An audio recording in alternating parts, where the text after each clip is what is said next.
జీవితాలను సిద్ధపరుచుకున్నాను. ఆయన మాటలు గైకొనినా, ఆయన మాటలు విన్నా అవి మనకెంతో మేలైనటువంటి మాటలు ధ్యానించే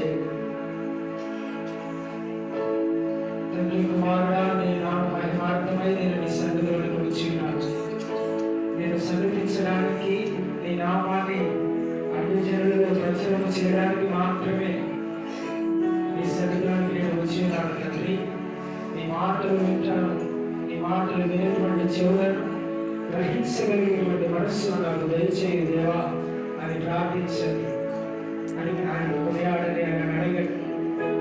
నీ మాటలు వినేటువంటి వాక్యం నాకు అనుగ్రహించండి. నీ దేవా